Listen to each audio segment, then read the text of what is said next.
இப்ப நம்ம நாகப்பட்டினம் ஏரியாவுக்கு வருவோம்.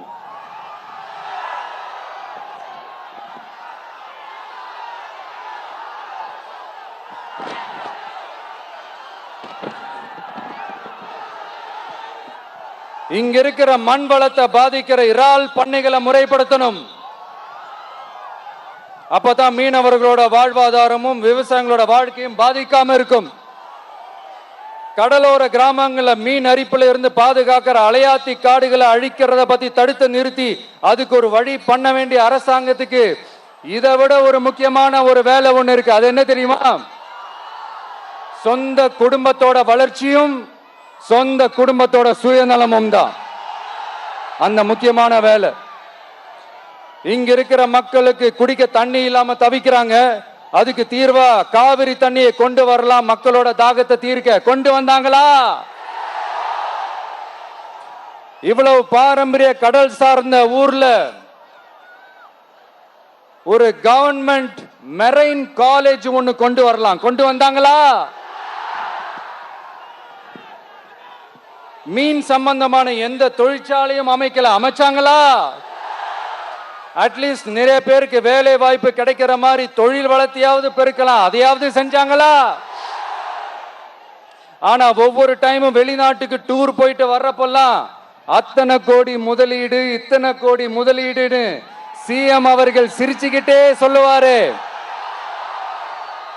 சிஎம் சார் மனசை தொட்டு சொல்லுங்க,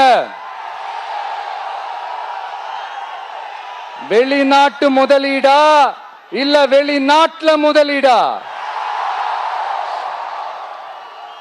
ஒட்டுமொத்த தமிழ்நாட்டுக்கும் முதலீடா இல்ல உங்க குடும்பத்தோட முதலீடு வெளிநாட்டுக்கு போகுதா?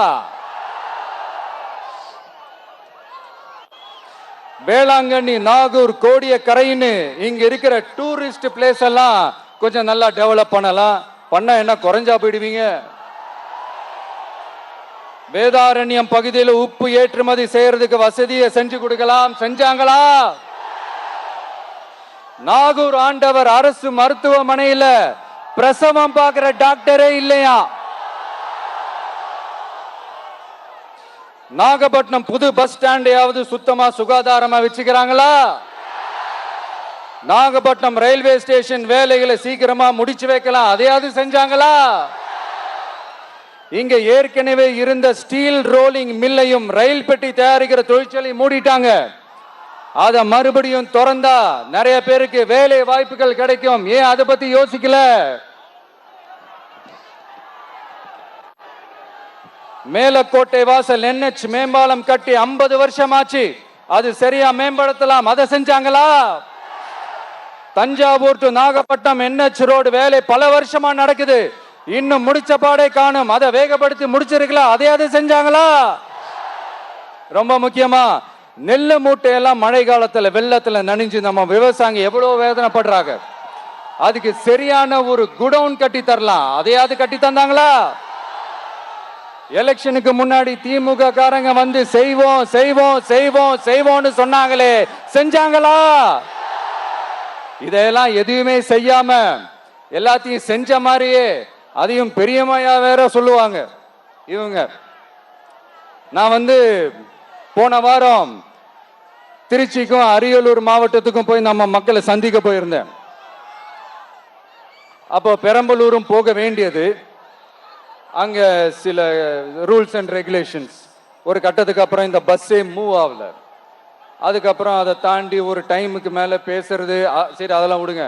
இந்த நேரத்தில் பெரம்பலூர் பகுதி மக்களுக்கு நான் மன்னிப்பு கேட்டுக்கிறேன். சீக்கிரமாவே உங்களை தேடி நான் வருவேன் ஃபார் ஷுவர். நம்ம வந்து இந்த டூர் பிளான் இந்த ஷெட்யூல் போட்டதுக்கு அப்புறம் அது என்னப்பா சனிக்கிழமை சனிக்கிழமை சனிக்கிழமை அப்படின்னு ஒன்று ஸ்டார்ட் ஆச்சு. அது ஒன்றும் இல்லை, உங்க எல்லாரையும் வந்து பார்க்கும்போது உங்களுக்கு எந்த விதமான டிஸ்டர்பன்ஸும் இருந்துடக்கூடாது. முக்கியமா உங்களுடைய வேலைகளுக்கு எந்த விதமான டிஸ்டர்பன்ஸும் இருந்துடக்கூடாது அப்படின்ற ஒரே காரணத்துக்காக தான் இப்படி வீக்கெண்டா பார்த்து இப்படி இந்த பிளானை ஷெட்யூல் பண்ணோம். லீவு நாட்கள்ல ஓய்வு நாட்கள்ல வரணும்ன்றதான் அந்த எண்ணமே. அது மட்டும் இல்ல, அரசியல்ல சில பேருக்கு நம்ம ஓய்வும் கொடுக்கணும் இல்லையா? அதனாலதான் இந்த ஓய்வு நாட்களா பார்த்து இப்படி செலக்ட் பண்ணோம்.